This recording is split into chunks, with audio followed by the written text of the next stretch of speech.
Claims is the product that insurers are selling and underwriters are the ones selling it. Welcome to the first episode in a new series we're calling The Feedback Loop. During this series, we'll be bringing together underwriting and claims practitioners from across the IUA's membership. I'm Tom Hughes, the Director of Underwriting. And I'm Joe Shaw, the Director of Claims. And we're starting our series of discussions today with some aviation experts from our IUA committees. So Meghan, we'll start with you. Sure, thanks Tom. My name is Meghan Walker and I'm the Divisional Director of Marine and Aviation at Liberty Specialty Markets. And I've been very pleased to be involved in the IUA Aviation Technical Committee for over a decade and been the Deputy Chair for quite a long time too. Hello, I'm James Sutherland. I'm the Transportation and MEPC Claims Manager at HDI UK and Ireland, and I'm the current IUA Chair for the ACC. And it's fair to say, Meghan, that it's been a relatively busy time for the aviation market at the moment and also for the Aviation Technical Committee. How would you sum up the biggest issues that have been on the agenda for the group at the moment? I would say it's been very challenging if I had to pick one word, which is a complete overestimation or underestimation of what we have going on. The market itself is going through a really challenging time because we are underperforming in terms of profit. Claims are simply exceeding premium. And it's a combination of factors, all kind of converging at the same time, where we have increased frequency and severity. We have CAT claims, which we haven't really experienced in the last few years, thankfully, due to increased safety in the aviation space. We have new sorts of claims where we have hail claims and things like clear air turbulence, which we're seeing at an increased frequency as well. All of that together, coupled with some of the challenges we're still trying to cope with from the COVID years, where we have OEM supply shortages and we have labor costs going up due to inflation and people and parts in different places. All of that coming together makes for a very challenging point in time for the entire ecosystem and puts pressure on the underwriting and claims functions here in the IUA committees. On top of that, geopolitics. You can't turn on the television and not see everything that's going on in the world today. And that's been going on for a number of years now. And I think last summer we experienced quite a big legal challenge and culmination of that, which has made increased complexity, volume, and time and money spent on lots of things for the underwriting and claims community in aviation, which has been something that's really changed the direction, I think, and focus, particularly of the committees in terms of wordings and the technical elements and the expertise that we bring to the wider group. So it's kind of reinforced the work that we do here when you have big market challenges like that, give you an opportunity to solve some things together. Yeah, and James, how does that tally up with the Aviation Claims Committee's focus at present? So this year we've been focused on learning opportunities. So there's been, as Meghan touched on, geopolitically it's been quite an active year and will continue to be so for the aviation market. So we're looking to sanctions and jurisdictional challenges that we're currently encountering. A good example is, as a group, we had experts come in from Brazil because there was a Brazil regulatory change in December 2025. So collectively, we try to say, what does that mean for the aviation claims market going forward? Repair costs are an ongoing issue that we're trying to explore. It's fair to say that they haven't fully recovered from pre-COVID. Recent presentation indicated that costs have increased 30% since COVID. So as a group, we try to get the experts in, share their knowledge with us, and collectively we can try to take this forward as a group. And Meghan, you already mentioned a little bit about what's going on in the broader market, and just to shift our focus to the Aviation Technical Committee itself and some of the things that have been on the work plan for this year or over the last year or so. And then if you could also mention the importance of the feedback loop between underwriting and claims functions as you see it. Of course, we bring regular updates between our Aviation Claims Committee and the Aviation Technical Committee, which I think is really important. How's that working for you?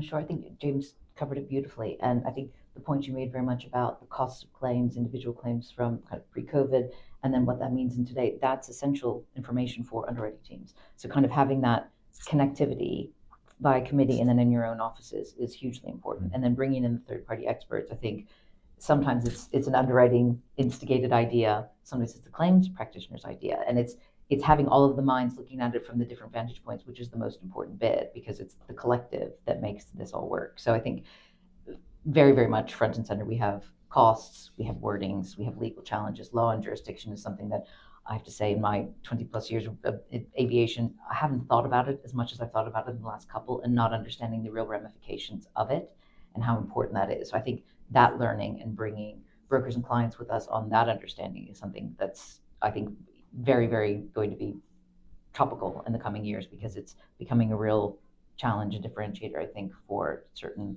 outcomes. So, James, do you think claims is increasingly having a stronger voice in shaping the aviation market? I believe it is. Insurers rely more heavily on claims analytics, which help understand emerging loss trends such as repair cost inflation. Claims team hold the clearest visibility about where claims are occurring and costs are rising, which directly inform underwriting performance. It really matters because this provides better insight into real-world costs and loss experience, which means claims teams increasingly influence how risk is perceived and wording is adjusted. Brilliant.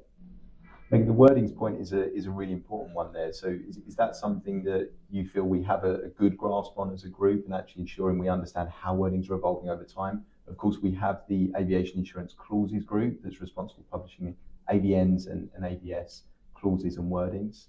I think there's a real understanding of, I think, the value of the group and the technical depth of the group, of who can do what. I think we bring it to committee, we bring it to the AICG when it's important for them to really get into the deeper elements of it. And I think we also bring in outside experts, lawyers, and consult with our claims practitioners as well to bring it all together. So I think that's something, I feel like we're seeing more of that, and that's big work. I think we must find that it's kind of daunting sometimes to do the wordings bit, but it's really, really important, because we're kind of, as life becomes more, the pace of life and the pace of change and claims become more challenging, you need to make sure the wordings are fit for purpose and are future-proof. So we do have to look through with new eyes on some of these things, and that takes time and expertise. I know, so you were making me think when you spoke about, in your last statement, just about communication with claims. As an underwriting head, I talk to my claims practitioners and my head of claims as much, if not more, than my underwriting team, because it's that important right now. It's so topical. So I think if you're not talking to your claims pals, start talking. Yeah. We're going to talk next about talent, and I know it's something that you're always very keen to talk about, Meghan, and we've talked about on a number of occasions. So last year as IUA, we launched our IUA Futures initiative across all classes of business.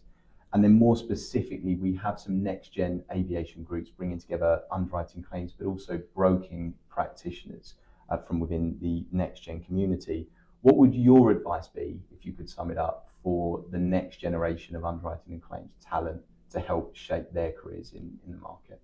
Well, firstly, kudos to the IUA for forming that group, because I think it's very important to nurture and capture the talent early. And I think it can be sometimes intimidating to join groups or think, I don't know enough, or I'm not old enough or experienced enough.